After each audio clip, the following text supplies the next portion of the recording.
Jomo Sono, born July 1, 1958, in Cape Town, South Africa, is one of the most influential figures in South African football.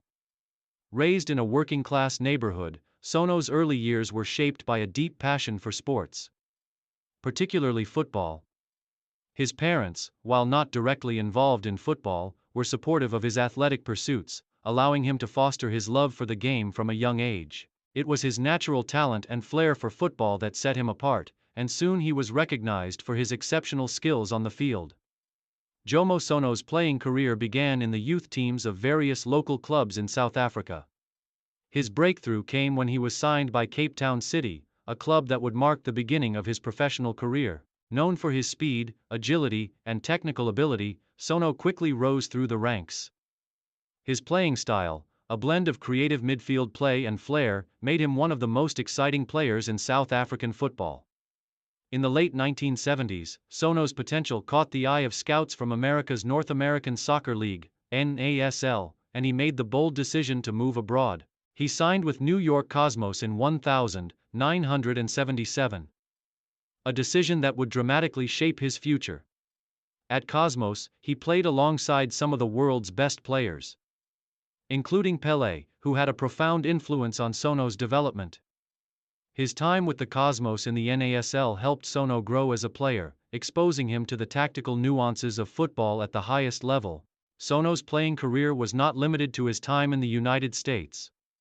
He also spent time with Seattle Sounders in the NASL and later returned to South Africa, where he played for Orlando Pirates, one of the most successful clubs in the country. Throughout his playing years, Sono was known for his leadership, vision, and attacking prowess. His performances earned him a place in the South African national team, where he represented his country with distinction. Transition to coaching. After retiring from professional football in the early 1990s, Jomo Sono shifted his focus to coaching, a transition that would solidify his legacy in South African football. He quickly realized that his passion for the game extended beyond playing. He wanted to shape and develop young talent, instilling in them the same passion and discipline that had defined his playing career. Sono's coaching career began in 1991, when he took over as head coach of Jomo Cosmos FC, a team he had once played for and would go on to transform. At the time, Cosmos was struggling to make an impact in South African football, but Sono's arrival signaled a new era for the club. He immediately set about reshaping the team's fortunes, combining his deep understanding of football with his natural charisma to motivate players and elevate the team's performance.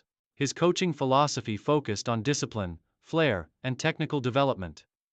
Sono believed in nurturing homegrown talent and giving young players the opportunity to shine on the big stage. His leadership, both on and off the field, helped instill confidence in his players, and Jomo Cosmos began to rise through the ranks of South African football under his guidance. Career peak and main achievements. Jomo Cosmos, rise to prominence.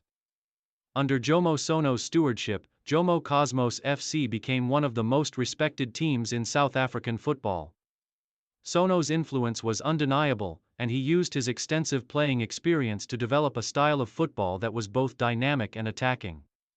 He introduced a strong emphasis on technical development, encouraging players to express themselves while maintaining discipline and structure. His teams became known for their exciting, free-flowing football, and Cosmos soon established themselves as one of the top clubs in the Premier Soccer League, PSL. One of Sono's major achievements came in 1996, when he led Jomo Cosmos to the National Soccer League, NSL title, a landmark success for the club and a testament to his tactical acumen. His ability to motivate players and adapt his strategies to different situations allowed Cosmos to dominate the domestic league, and the team consistently finished near the top of the standings. Sono's success with Jomo Cosmos did not go unnoticed, and he soon gained recognition as one of the top coaches in the country. Influence on South African football. Beyond his success with Jomo Cosmos, Jomo Sono played a crucial role in the development of South African football as a whole. He was a key figure in the South African national team's transformation during the post-apartheid era.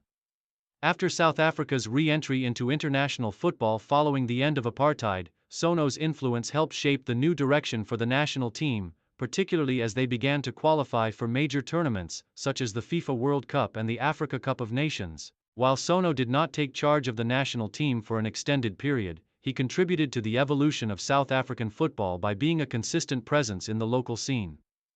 His knowledge and experience helped bridge the gap between the old guard and the new generation of South African players, many of whom would go on to become household names in both domestic and international football. In addition to his impact on the national team, Sono played a key role in nurturing the next generation of football talent in South Africa. His academy, Jomo Sono Football Academy, became a breeding ground for young footballers who would go on to represent South Africa at the highest levels. He was particularly focused on providing opportunities for young players from disadvantaged backgrounds, ensuring that the football talent in the country was given a platform to thrive. Challenges and later years of coaching challenges with Jomo Cosmos FC. Despite his success, Sono's later years with Jomo Cosmos were not without their challenges. The club faced financial difficulties, and the competition in the South African Premier Soccer League became fiercer. Teams with bigger budgets and more resources began to dominate, making it harder for Sono to maintain the level of success he had achieved earlier in his career. However, Sono's resilience and love for the game kept him at the helm of Jomo Cosmos, and he continued to guide the club through its ups and downs. Though his time at the top of South African football became less consistent, his influence on the game and his role as a mentor to younger players remained pivotal. Later coaching stints. After spending decades in South African football, Sono began to take on a less active role in coaching. He transitioned into a more advisory position, focusing on the development of the sport at the grassroots level. Despite his reduced involvement in day-to-day coaching, he continued to play an integral role in shaping the future of South African football, both through his academy and through his involvement with various local initiatives. Sono's influence also extended to coaching in other African nations, where he was often sought after for his expertise. His success in both domestic and international football made him a respected figure across the continent, and he was frequently invited to share his knowledge and experiences with fellow coaches and football professionals.